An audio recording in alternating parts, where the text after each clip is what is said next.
to Between the Posts. I'm your host, Tommy Javor, and with great news, I'm joined this year by my friend Lachie Gould. Welcome, mate. Yeah, thank you. It's great to be here. I cannot wait for this to get underway. How good is this? Oh, mate. And of course, the intro is sponsored by our good friends at Nine News. You see Tommy Wren out at the clubs every Thursday night. But, mate, you've already hit the ground running. Obviously, it's Sunday when we record. So, yesterday you were out at Golden Grove for round one, a 4-point ball game. How was that? Oh, it was incredible. Yeah, no, waited a long time over the summer to get the opportunity to call this year as part of the stream team, and it was just absolutely incredible. Couldn't believe how great it was. Yeah, of course, working with two-time premiership coach Adam Jeffries. He's a good man to commentate with, isn't he? Oh, he's so clever. Got so many interesting points that you just don't see unless you've been in that chair. He's probably the best person I've commentated on the stats. He just somehow gets the stats. He's very, very good at that. Of course, mate, we are back for 2025, bigger and better than ever. Now today, once again, have a look at these surroundings. We're at the beautiful, you can hear the birds chirping. If it goes bright and dark, the sun's shining and it's not, we're at the beautiful Gully Hotel. What do you think of this place, mate? Oh, it is absolutely incredible. I've just been having a coffee as well. Have a look at that. It's nearly gone. So if I've taught him one thing already, you always catch him on the free stuff early. Well done, mate. And wearing some beautiful merch there. Who's that brought to us by? Yeah, by custom by ORTC. It's absolutely brilliant to have them on board. It's a really, really lovely shirt. Fits well as well, like a glove. Yeah, I think that might be Will Swale and Charlie Hender who had a bit to do with that. Of course, PAC boys, and you're pretty excited about PAC. We'll get to that in Div 1, but you're pretty excited about PAC, aren't you? I was impressed with what I saw yesterday, and we'll leave it at that for now. No worries. Now, of course, in 2025, we had a great year in 2024, and thanks to Hugo, but new fella Darcy's on board. Big shoes to fill, but we've got some exciting segments, mate. Take us through some of the regular segments you'll see each week. Yeah, obviously the Div 1 report. Can't wait for that to kick off again. Bec's Div 1 report as well. And Division 2 expert today, Tim Pillion's going to be coming in. Yep, of course, we've got the Farmers Leap Coach of the Year, sponsored by our good friends at Farmers Leap. We'll have the Coach of the Week leading into the Coach of the Year, of course.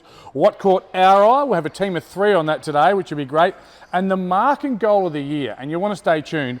Some of the biggest prizes in football, you're not going to believe. You can cut off my legs and call me Shorty. When you hear these prizes, the best prizes in football, apart from the AFL, they've probably got a bit more funding than us. That is huge. And of course, we're back with the last word later on. Mate, we cannot exist without some of our great sponsors, and haven't some of those great ones jumped on board. Talk us through, and some of our viewers might have seen it, what is our Player of the Year win next week? At the end of the year, sorry. Player of the Year. Now, our Player of the Year wins something pretty incredible. It's from High Five e-bikes, and it's a $5,000 bike. It's pretty impressive. A $5,000. Could you imagine Abe Davis with his big fro riding the e-bike? You can actually check that out on our socials. Of course, the Kimberley Resort is one of our great sponsors. I don't want to spoil it.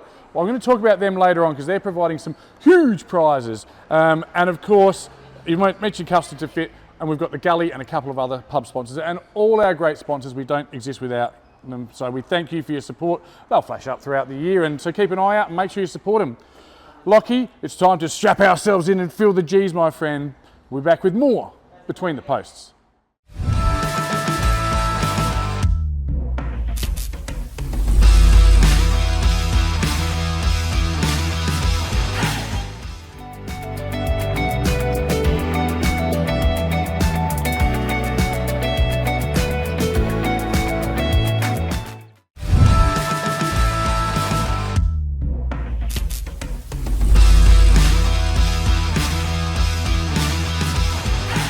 Welcome to the Division 1 report, weekly report for 2025. I'm Tommy Javor, and this year I'll be joined by Lachie Gould. Welcome, mate. Yeah, thank you. As always, excellent to be here, and cannot wait to crack into the Division 1. And the reason we got you, mate, is you're at a lot of those games. And of course, I'd be remiss of me not to mention huge thanks to BTR Excavations for their support of this segment. It was Match of the Day round, mate, and that's where we find you every week as a fly just buzzes around me. All right. It was Golden Grove 14-12-96, overcoming Salisbury North 13-14-92, a 4-point ball game, an absolute thriller out at the Kookaburra's Nest, I think they call it, out there. Yeah, Harper's Field. Harper's Field, thank you very much, named after the soldiers, so good luck on Anzac Day. The player in focus in footage is number 6, Jake Pittman from Golden Grove.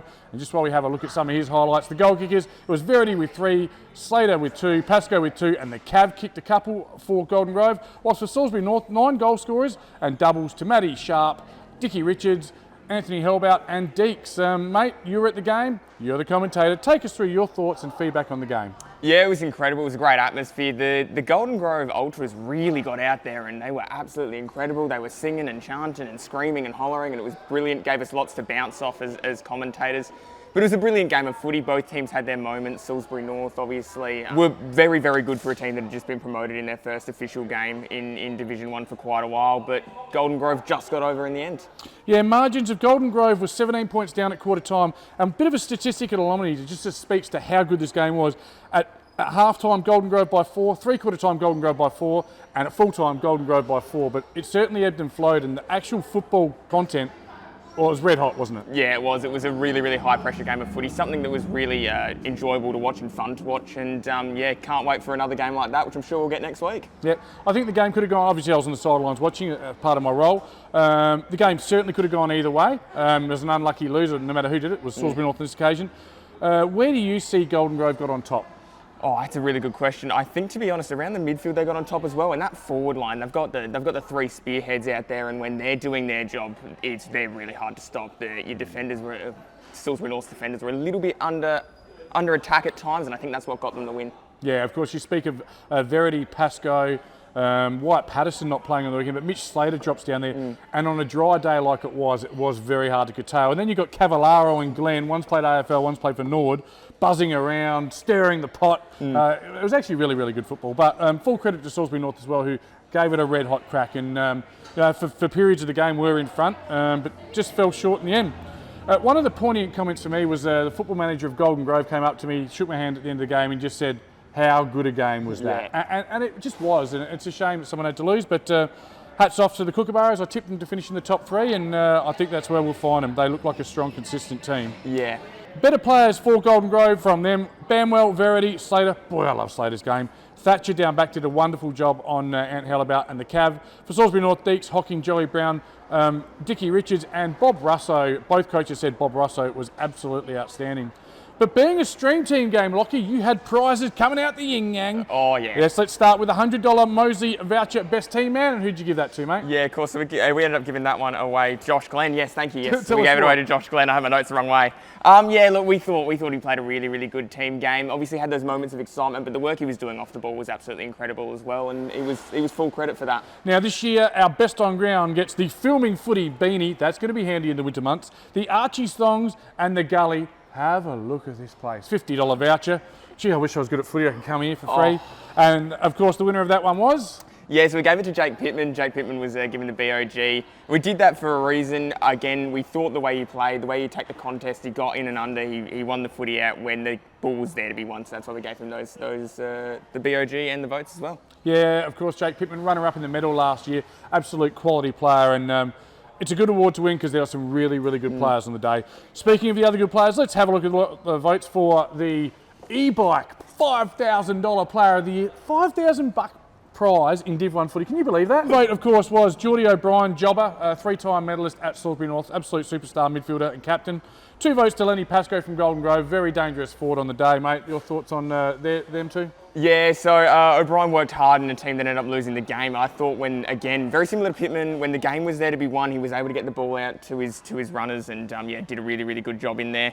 Pascoe was the most dangerous forward on the ground for mine. I know there's some that argue it was Verity, but I thought when Pascoe was up and dangerous and was marking the footy, he was marking it at crucial times in the game. Yeah, he really was dangerous leading patterns. But question without notice, I said I wouldn't do this, but I am. Thoughts on the pink boots? You weren't lured by the pink boots? No, not really. The only thing the pink boots did, I liked him, but it made it easier to call him because he had something, he had to stand out, yeah. And the great Phil Hurden once told me, you find out the different colour boots, you ride them down, it does help you out. And of course, best on ground was that man that won all the awards, Jake Pittman. So that was our game of the round, mate. You did a great job, and looking forward to many more this season. Our next game was Sacred Heart versus Broadview down at Sacred Heart. It was Sacred Heart 13-10-88, Broadview 7-7-49. The player in footage from the Glenelg Footy Factory, number 1, Charlie Hildyard. Just have a look quickly, Lockley, at those chief scorers, and it was Tristan Kakuro with 3 for Sacred Heart, whilst Hamish the Hammer Ralph with 2 for Broadies. Now, you spoke to the coaches in the pre-season, mate. Thoughts and feelings on how this one played out? Yeah, it played out mostly how I think we were expecting. Broadview probably would have been looking to be a little bit more competitive. They battled hard throughout the game, but unfortunately the class of Sacred Heart just got them over the line there, and they ran out pretty comfortable winners in the end. Yeah, they controlled the game all day, to be fair. 13 margins of 13, 25, 34 and 39, so they increased their buffer. They won all 4 quarters. But the notes from Tony Neal, and thanks, Tony, for your support on this one. Broadies battled hard. They never gave up, and really good body language. So that'll make Coach Jack Fergus very happy, won't it? Yeah, Jack Fergus, he strikes me not as a nervous operator, but I think he's pretty excited about the opportunity he's got in front of him. So yeah, I think it's going to be a great season for him. All right, let's have a look at some of those better players named by the clubs. Shockers like the games of Noble, Moroney, Agnew, and I warned you in the pre-season, Hunter Window, Glenelg Premiership player, superstar. He'll be one to watch all year. He might be riding a bike later on this year. And for Broadview, Tyrone Hill, Saint and Barr were very good. I understand you've got some great highlights for us. Yeah, so both of these happened in the second quarter, but the first one here, a mark to Josh Costa, was absolutely unbelievable. Even Tyrone Hill, who I've noticed of, and it's going to be 2-1. Oh, wow, Josh Costa. Yeah, Joshy Costa, nice work there indeed. And of course, Lockie, I love a sausage roll. Oh, this one was absolutely incredible. Henry McAuliffe, take a look at this. Run, there's no one there. And chip kick over, and no one can grab it, but... yeah, what a goal, Henry McAuliffe. Well, some great highlights there. Just closing out the votes there. Cooper O'Leary, Captain Courageous from Broadview with 1 vote. 2 votes to the Bone Crusher McRae. He's back better than ever. And that man, Charlie Hildyard. And just have a look at that photo of Charlie Hildyard there with my man, Alex Coots, AK-47. Boom. That is fantastic. He's won a nice pair of orange Archie slides. Oh, he'll love them. They'll be nice and comfortable when he gets around to the beach and later in the year. How good are Archie? Managed to sneak yourself a pair of Archies yet? John might be watching this, so I'm not going to say anything. Fantastic. Bit to be done. Let's move on to our next game now. Let's have a look at PNU versus Rocks there at the Fortress of Falconry, and it didn't go the way as planned for the Falcons. PNU 4-8-32, the Rocks 7-11-53. Our player in footage in focus is Charles Kemp, number 5 from the Rockers. Mate, you interviewed both coaches. I mean, we both thought probably Paynham in this one. Yeah, I definitely thought Paynham in this one. Jeremy Cheney talked up a massive game, and then you go and lose to a team that was just promoted from Division 2. There's a little bit of a worry down at the Falconry, I reckon. Let's have a look at some of the details sent to me by the commentators and some of the stuff I've looked into, mate. And at the end of the day, you're just going to say fair play, Ross Trevor, too good, because they won every quarter, leading by 4 points, 11 points, 20 points and 21. Good football and that real grinding Div 1 style, 7 goals to 4. Better players for PNU, Mackenzie, Eli Roberts and Beef Paddy Sanzo. Whilst for the Rockers, Darcy Best, Butcher and Butterworth were the stars who didn't get in the votes. Mate, we love our Jag. Meatwork snags of the day. What do we got? Yeah, have a look at this from Bo Baldwin. This was incredible. Manzoni now, he's got time if he can get it to steady, gets a handball out. Wakeland's run forward. He's got a handball on. Baldwin with the check side! What a finish, Bo Baldwin! Time to have a look at the votes, and they were all for Ross Trevor, as you could expect in a commanding performance. It was 1 vote to James Wharton, 2 votes to Finn Wakeland, and 3 votes to that man, Charles Kemp, who pictured here with Jack Banwell with the white Archie slides. Oh, it's like your foot's having a party in those slides. But I've got to ask you this, Lockie. Have we maybe got it wrong? Have we overestimated? We've thought PNU right up this end. Ross Trevor, we weren't sure. Have we got it wrong or not? I think on PNU it's probably too early to judge. It's round 1. Let's give him a couple of weeks, round 3 or 4. If it hasn't improved, then we can start maybe throwing what's going on. For a man so young, you have experience so wise. Adnan, Kelly and a couple of the others as well, and that team gels, and I still think they could beat anyone on any day. Let's move on to the next game, mate, and it was Mighty Port District, the Premiers 11-7-73, St. Peter's 10-10-70. What a close game. Our player in footage is, of course, Jack Ferns, number 39. You got a bit of info on Jack Ferns, mate? Yeah, so Jack Ferns recruited from Woodville West Torrens this year, 100 Sandful games and a premiership to go along with it as well. He's done some really, really nice things, so it's a massive boost for Port Districts to have him in. Of course, you'd probably say business as usual. You know, the reigning premiers have beaten last year's 8, but it wasn't business as usual because St. Peter's led by as much as 30 points and still led by 25 points at 3/4 time. And then one of those things in football happens that doesn't happen very often. It was legitimately the last kick of the day. There was no more kicks after this kick. The ball did go back to centre. And it was that man, their reigning best and fairest. You might have heard of him, AFL Premiership player, big Scooter Lyset, getting the free kick at the top of the square and kicking the goal to give Port Districts the unlikely win after being so down. Let's have a look at the final moments of this game. It's going to go the right foot snapper. There, he might go the direct approach. So Lyset lines up for his third. Lovely kick. And the District hit the lead. So Lyset with 3 last quarter goals.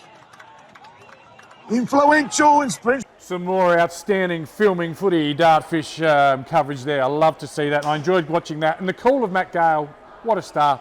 Let's look at the better players from these teams. It was the Haynes boys. They're not related, but Joe Haynes and Nashville, as Matty Gale's calling him. My man Cooper Gaffney, I didn't pick it, Matty picked it. Moddy Stacks and Scooter Lysette in the better players, whilst the spot, Benny Belperio, Mal Carruthers, he was best on ground for 3 quarters, and Nelligan listed as the super recruit.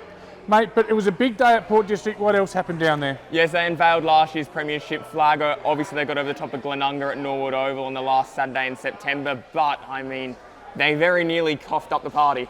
Well, they sure did. I'm glad you said coughed up there. I thought we were going in another direction. But we love our highlights as well. And you know I love them. The Jag Meatworks snag of the day down at Port District Largs Reserve. Who was it, mate? Mal Carruthers, and again, have a look at this, because this was absolutely unbelievable. Lovely driving ball to right half, left half forward. Great work there.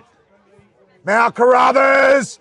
Tell you what, he almost matched that goal of the day for Jag Meatworks. They might have to share the kilo snags, the boys. Well, only thing left to do is the votes. It was 1 vote to Captain Louis Sherrod, new captain. Congratulations on the appointment. 2 votes to Ty Bedford from Spock, and that man, tough and courageous, Jack Ferns. Interesting day. I think Spock are going to be much improved this year if they could adjust, but they didn't. And that's football. That's why we love it, isn't it? Yeah, it is. It's an absolutely brilliant game sometimes, but I agree with that. I think Spock are going to be a lot better than what they were last year. Absolutely. Our last game, and again, you have to consider it an upset. It was Glenunga 10-12-72, PAC 10-8-80, an 8-point win there to the Reds. The man we're going to look at is number 3 from PAC, Will Schmid. Now, you've spoken to me off air, Lockie, and you want to make a big call. We're talking a huge call. Lockie, the floor is yours. Yeah, I think PAC are going to make the grand final this year. I know it's only been what? one. Yeah, I know it's only been 1 game, but I was massively impressed with what they did yesterday. They beat a Glenunga side who were almost invincible last year. I know they had no Abe Davis, and obviously that's a massive out. But I was really, really impressed with the new regime at PAC. Look, all I'll say is over the last couple of years, they've lost Andrew Bradley, Trengrove, Jolly didn't play, McCauley, McNamara, Curran, Brazel, Davis. I don't see how you can cover that, but they've just beaten a team, and here's a stat for you. They've just beaten a team who've lost their first home game in 3 years. I'm not sure if you're aware of that. I think it was 23 straight at home for Glenunga. No one could unravel the web, so maybe you're onto something. I think you're a bit of a cockeyed optimist at this stage. I don't think that's the case, but they're going to be a lot more dangerous than I gave them credit for, so well done to the Reds. They trailed as well by 18-15 and 2 points across the 3 breaks and stormed home to win by 8 points, so a huge effort. Let's look at some of those better players for Glenunga. Captain Nick Egar, Decky Fay and Ethan Smith. The recruit from Broadview. Also PAC, Tom Bromley, Singleton, Tasker and former coach Craig Pitt. We'll just touch on the leading goal scorers as well. McMahon with 3, Wisman with 2 for Glenunga. Whilst for PAC, it was Ollie Clark with 3, Kelly, the Percolator and Bentley with 2.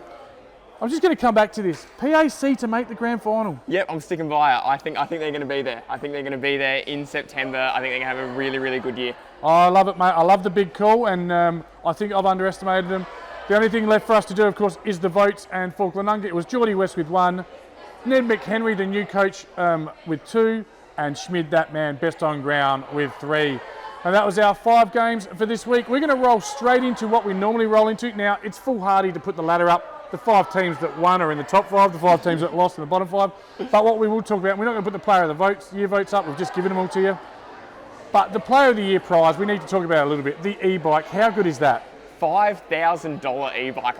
I'm jealous, honestly, that a player is going to win this and I'm not, because that would make travelling so much more easier. Oh. Don't have to get in the car, just able to ride your e-bike wherever you need to go. How good is that going to be? It's going to be, yeah, incredible. Beautifully done, mate. Now, there's another scoop, and we have got an absolute scoop here for our viewers.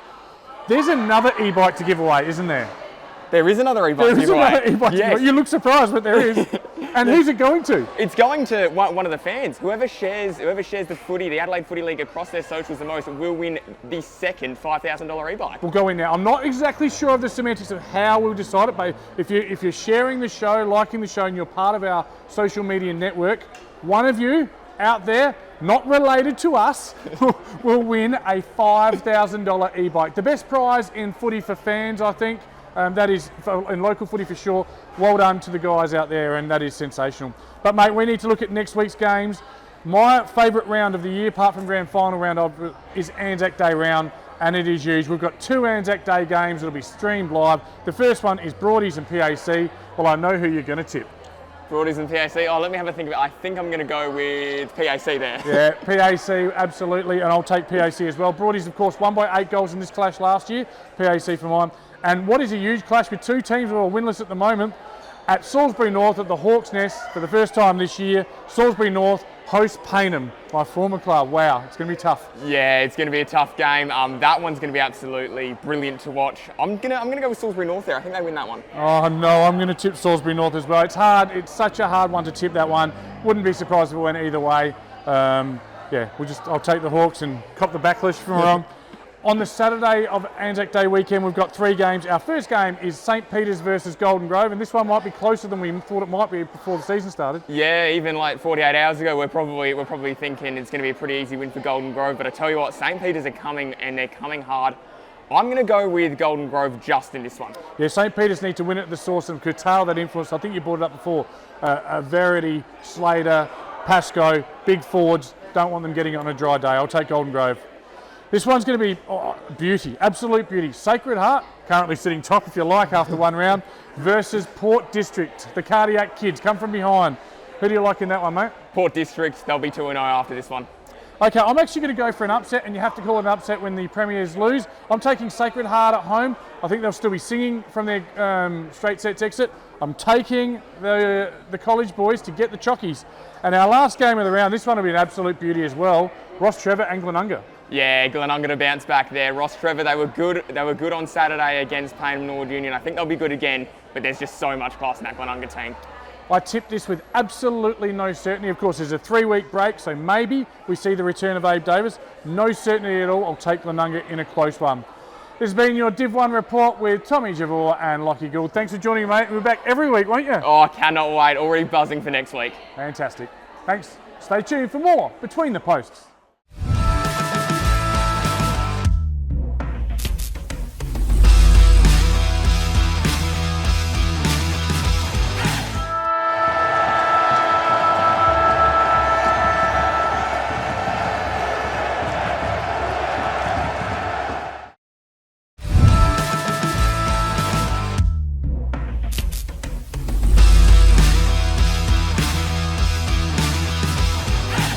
It feels like the off-season only just started, but what do you know? Round 1 has already been and gone. So it is, of course, time to talk women's footy.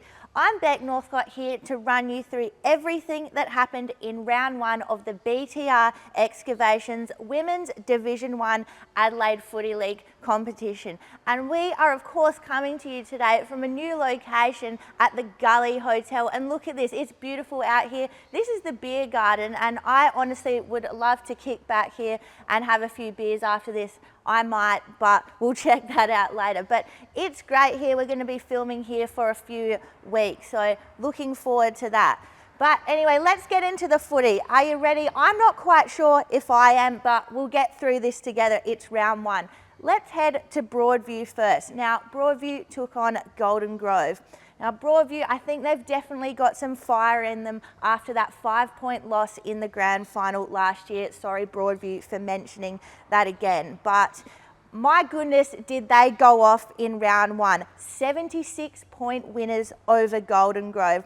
The Tigers put on 4 goals to in the first quarter, and they just went on from there, ending with 12 goals, 10 to Golden Grove, 1 straight goal. Now, following on from her solid 2024 in front of goal, Liana Antoinoli, well, she was back to her best. 5 goals in round 1. That, for me, is pretty impressive because round 1, you're still sort of getting those kicking boots sorted, but not for Liana. She was back in her best form. And of course, the usual suspects on the scoreboard as well, Remy Grant, Amy Jones, they also kicked 2 goals for the Tigers with singles to Millie Johnson and Imogen Morris. Now, best on for Broadview was Taylor Garrett. On the Golden Grove sheet, well, Ayla Johnson, she kicked the only goal for Golden Grove, and she was also best on. Well done, Ayla, obviously ready and firing for round 1. Now over to the next match, and it's our reigning premiers, Paynham. Now they're hosted by Morphettville Park. Payneham took the win by 32 points, which is probably about what I would have expected for this game. But it was not without a fight from the Roos. A close first half saw Morphettville actually taking a 5-point lead at the main break. But I think there would have been a real solid halftime rev up for Macca to those Payneham girls, because it really inspired them, I think, to get the job done, because Payneham went on to kick 5 goals in the third term and finish off the game in more of a true Payneham fashion.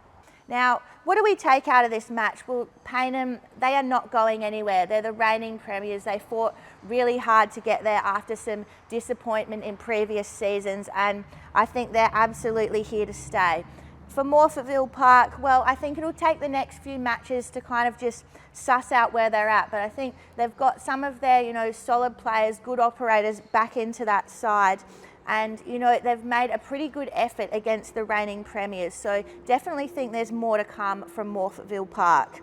Now let's go over to Henley, where the Sharks hosted the first of our newcomers to Division 1, Happy Valley.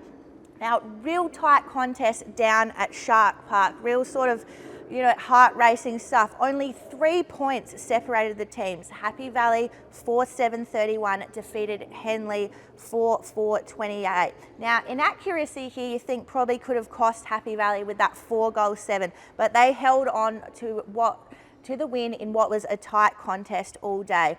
Happy Valley, they would be absolutely stoked to start their run back in Division 1 with a win. That is always a great confidence booster, because Div 1, it can be that real step up, but Happy Valley, they've fitted straight back in. For Henley, a close loss, I mean, that hurts, and it probably hurts a little bit more by being less than a kick, but there'll be plenty of positives to take out of it and so much good footy to build on from here. Now, we of course have an 8-team competition this year, which is great to see in Division 1. So that means there's an extra game every week. How good. So let's move over to the 4th game in the Div between Goodwood Saints and our other newcomers to Division 1, Hectorville, who played in Saturday night football, which we love to see.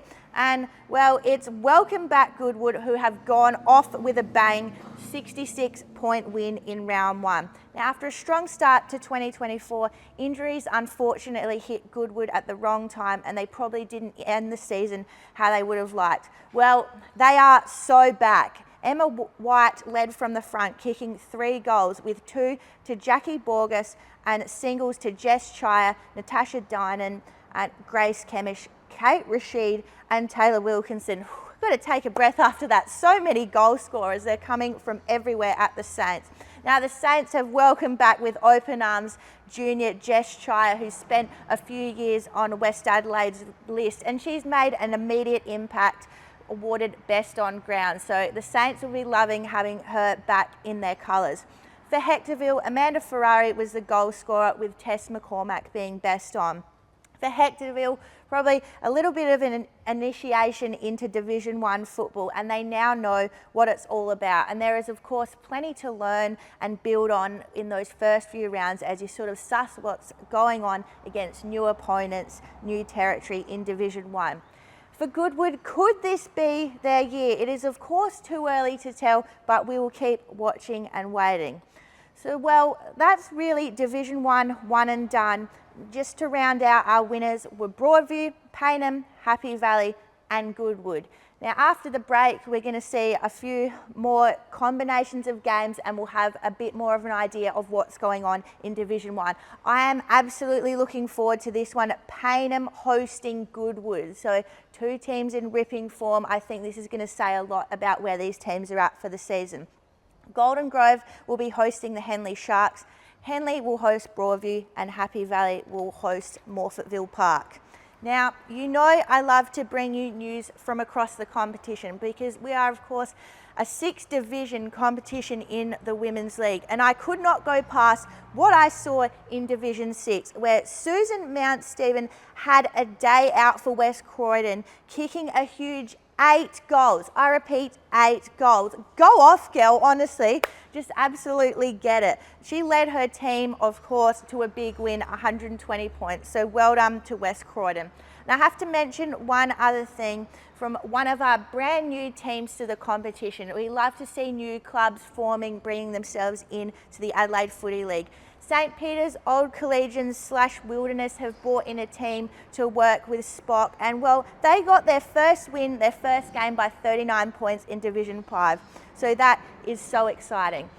Now, we of course have a couple of weeks off now to enjoy, gather round, enjoy Easter, just have a little break after the craziness of round 1. And you know what? It is a perfect time to hook yourself up with Custom by ORTC. You can get some sweet club fits. I don't know if you've seen the jumpers that they're putting out, but they look good. Get yourself sorted, get your club together, get some nice outfits there from Custom by ORTC. You won't regret it, and when it comes to winter, you will be thanking me. Well, can you believe it? That is week 1 of footy done. I hope everyone is resting up those injuries, icing those little sore spots, getting in your physio appointments, because you've of course got 2 weeks off to get yourself sorted for round 2. I might go and have a rest too. Like I said, kick back in this beautiful beer garden at the Gully, and I will see you next time for round 2 of the Women's Wrap.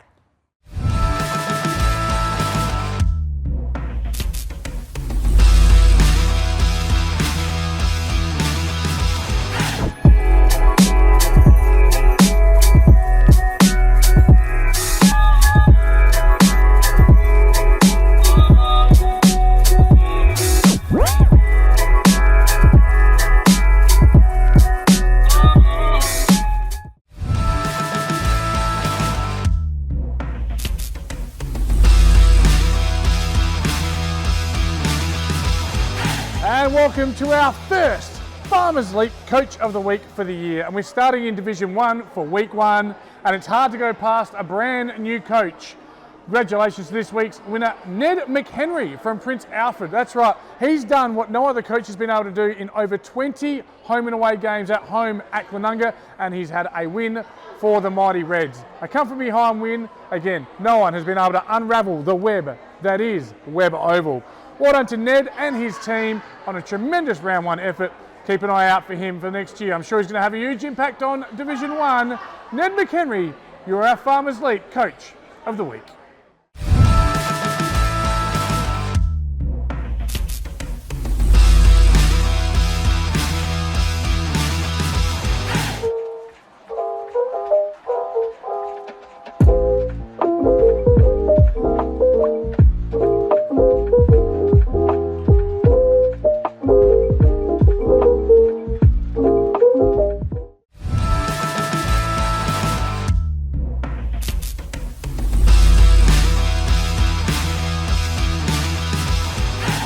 And welcome back to Between the Posts. It is time for the Breakthrough Mental Health Division 2 analysis with my Div 2 expert, Tim Pillion. Welcome, mate. Thanks, Tommy. Glad to be here. Div 2, what a fantastic round.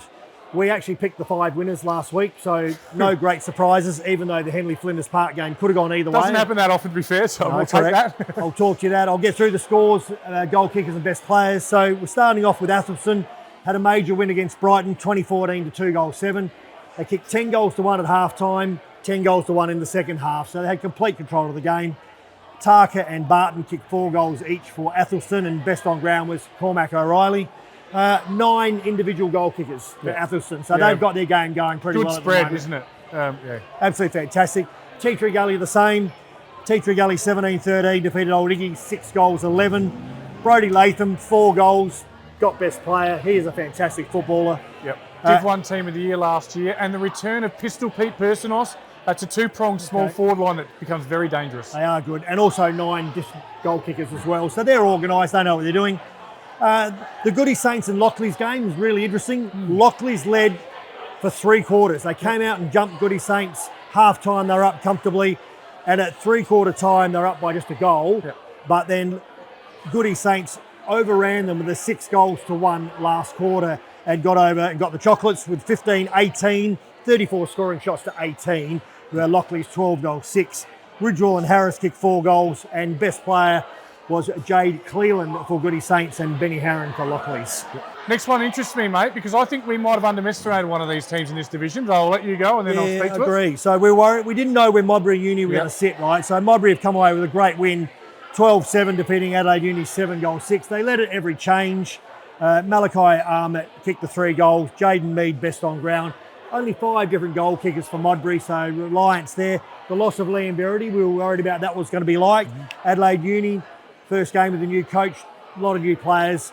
It's going to be interesting to see how they go in this couple of weeks. Yeah, certainly, Tim. A bit of an unknown with Uni, but when I looked at the list for Modbury, the names that stood out to me, Luluan, Pisani and the evergreen Tim Davey, through some real good top-end talent. So I think maybe it's not doom and gloom for the old Brown and Gold boys from down the road at the Gully Hotel. And it was an away game for them too, Yeah, playing it's a good win. Uni. So it's a great win for them to get their season underway. Yep. All right, and the final game I want to talk to is the Henley Flinders Park game. Wow. Tommy, this was an absolute cracker of a game. Yeah. You were there, weren't you, Tim? Oh, I watched the whole game. We watched the scores going backwards and forwards. Anyone could have won this game. And believe it or not, Henley won the game with a kick after the siren. Now, Tim, your analytics are wonderful, but nothing explains or shows it to you like the footage itself. Of course, all A-grade games are called live. Let's have a look at the last minute. The thrilling kick after the siren for the Henley Sharks, Tim, and you can speak to how it played out. One-on-one contest, and Brett Harlan takes a mark 30 metres out on a 30-degree angle, the proper side for a left footer, and as he gets up off the ground, the siren goes. Couldn't have been in the hands of a better player. The game could have gone either way. He's gone back and just slotted the kick, never looked like missing. It went straight through the middle. Crowd erupts.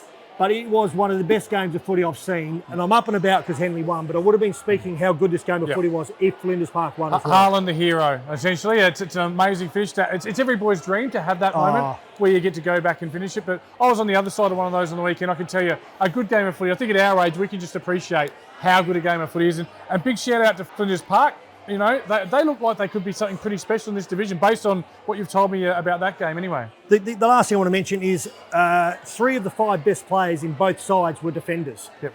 It was a low-scoring game, 8 goals to 8 games, but you're talking about defence was where the game was won and set up for both sides. So I just thought it was an amazing game of footy. I have to mention the umpiring. It was absolutely first class. Oh, thank God you said it was good. No, it was first class. These guys were experienced umpires that knew about guys leading with their head. They knew about guys staging, and they were just brilliant.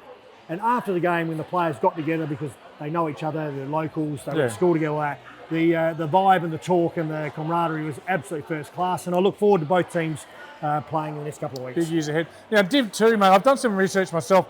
How good is Div 2 this year? It looks like it's going to be really exciting, but here's a couple of stats for you. The first one I'll start with is a bit vanilla. The second one's amazing. 8 clubs currently in Div 2 have already been in Div 1, but this is the best stat of all. Tap myself on the back of this one. In the last 20 years, 10 of the Division 1 premierships have been won by teams currently in Div 2.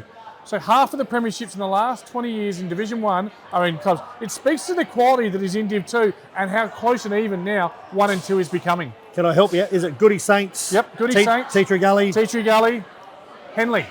Oh, and Henley. Henley Okay, Sharks. there you go. Yes. Fantastic. They're in more than one grand final, Henley Sharks. So Gully's in more than one grand final as well. And Goodwood in about 15 of the 20 grand finals. But yeah, so wrapping it up there for me, Div 2, this is going to be a fantastic season. I think there's a forming top 4 and the rest you throw the blanket over. I think they're going to have their mulligans and their good games, their home games, their away games. It's going to be about injuries and all the form that goes with it. I just talk about old Iggy's, you know, the 2 Ferrari boys playing for them. If they get called up to the SANFL team, it hurts them terribly, but they both played yesterday. Yep. But at the end of the day, I'm looking forward to this and can't wait. Yep. And this week's games, of course, just to close us out, the big 2 big games, mate. The big 2 games are Henley hosting Tea Tree Gully at Henley for the Anzac Day weekend, and of course, Athelston are playing Flinders Park at Athelston. And I think that's going to just tell a lot about where this top echelon are. The other games, sorry, don't have them in front of me at the moment, but the other games, again, are just even match games all the way through, and we're going to know within 2 or 3 games. The one for me, though, is Flinders Park. I did look a little bit forward.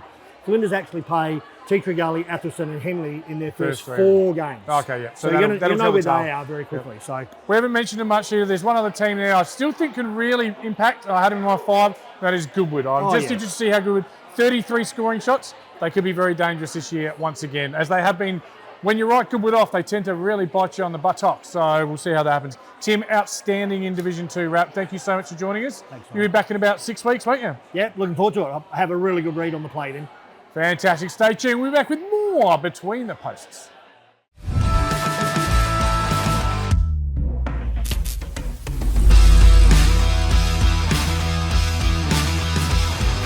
Get a quick and easy low-rate car loan from Police Credit Union today.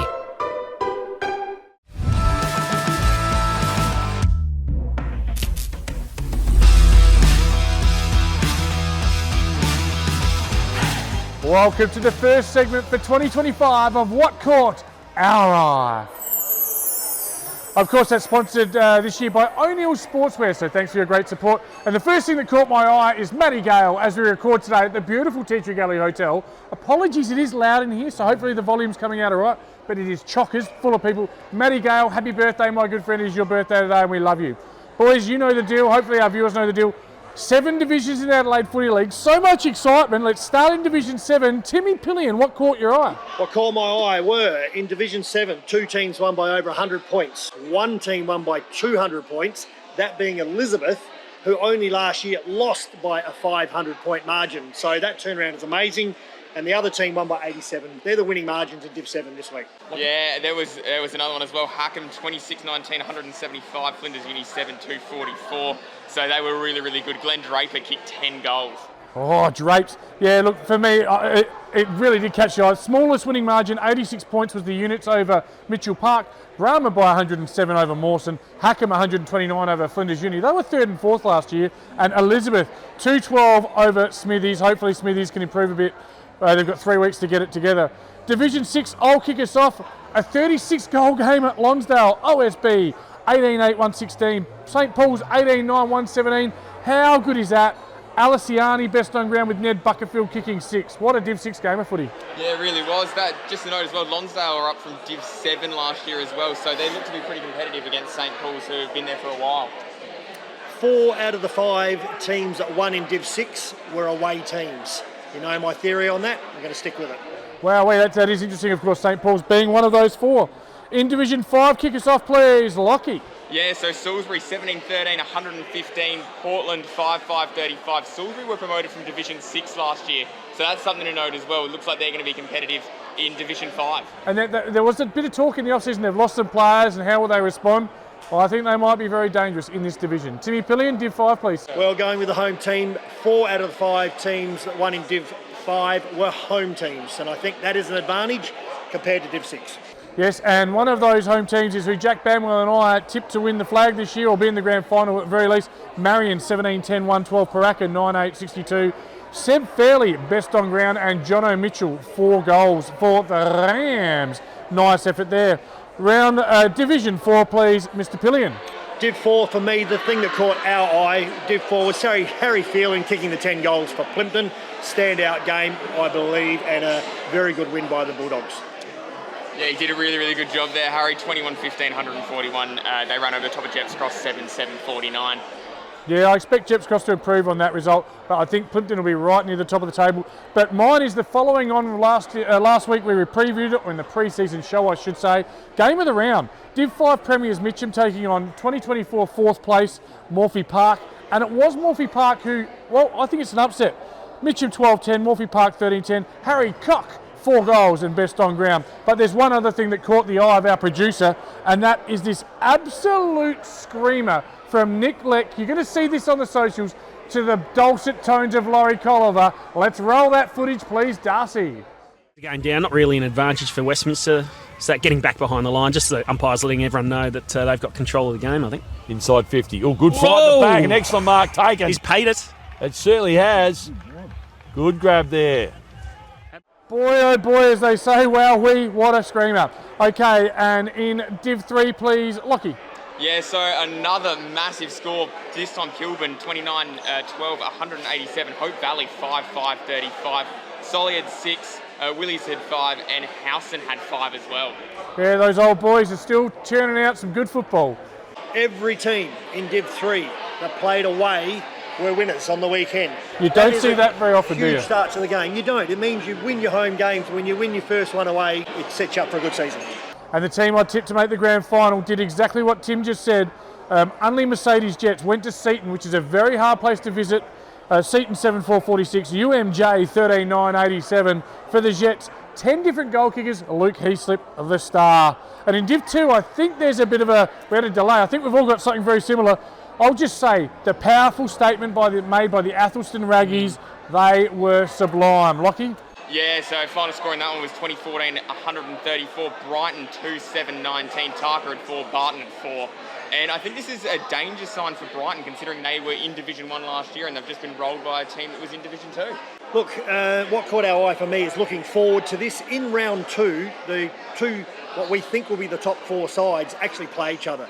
So where we actually managed to pick all the tipsters in round 2 for the first week. We did well, didn't we? We did well. Next week we're going to know more when I think it is, let's go, Henley play Tea Tree Gully and Atherton play Flinders Park. Yeah, and early signs look like we might have got that. It's nice to get a division right every now and then. So last but not least, Division 1. First home loss in 3 years in season to Glenunga's been over 20 games. It was Glenunga going down by 8 points to PAC. Someone likes PAC right here. Tom Bromley named their best in at the club. What did you have in Division 1, mate? I had Paynham Norwood Union as well. I thought that was an interesting game, 4-8-32 to Ross Trevor's 7-11-53, but the Glenunga Prince Alfred game also did make my list as well. I had 3 losing teams in Div 1 had more scoring shots than the winning team. So Glenunga had 22, PAC to 20. You had Spock with 20 shots to Port District's 18. And Salisbury North 27 to Golden Grove 26. So thanks for reminding me of that one, Timmy. We'll be right, bloody good game of footy though. Some real good games of footy in Div 1 and so much happening in all divisions. We love it catching our eye. We're back after the break, as in the long break of 2 weeks, with no doubt a really exciting time in Division 2 with plenty more of what caught our eye.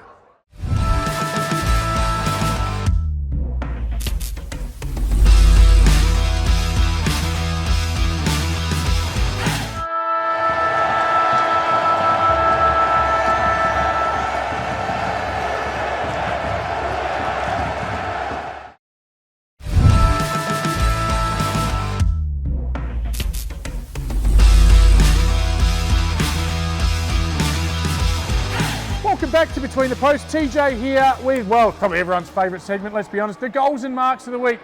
But it is time for me to unveil the prizes. Adelaide Footy League, how do you do it? Like never before, we've got prizes that's going to make you chomp at the bit. The winner of Mark and Goal of the Year now receives $1,000 cold, hard cash. That's right, Goal and Mark of the Year. But not just for the player, the club also receives $1,000 for the Goal and Mark of the Year. You win an award from Breakthrough Mental Health for 2 people. And also for the Mark of the Year, just the Mark of the Year only, a 3-night trip for the Kimberley Resort in Broome. If you can believe that.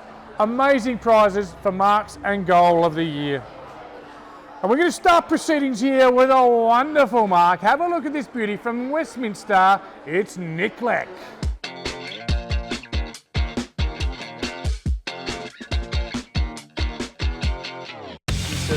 That getting back behind the line, just the umpires letting everyone know that they've got control of the game, I think. Inside 50. Oh, good fight. The bag, an excellent mark taken. He's paid it. It certainly has. Inside 50. Oh, good fight. Bag, an excellent mark.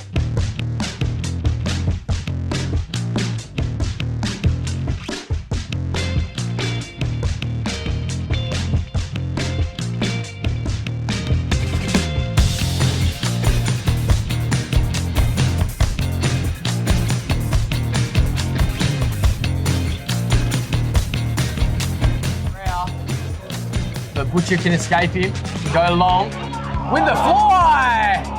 And it's sat there, Boxer. Go long, with the fly!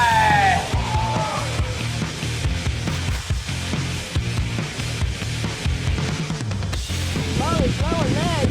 Chipped it over and no one can grab it, but oh yeah, what a goal, Henry McCormick. No one can grab it, but oh yeah, what a goal.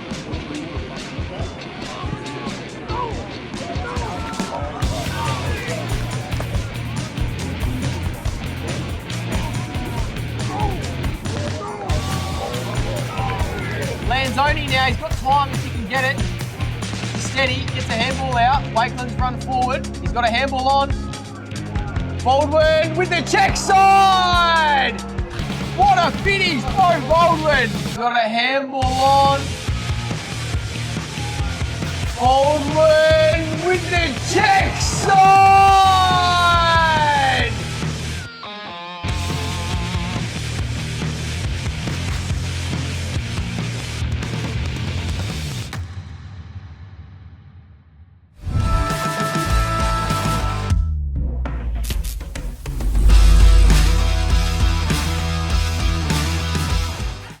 Do you belong in a role that drives you? In a community that makes you proud? In a team that brings out your best? You belong in blue. Apply for a career with South Australia Police.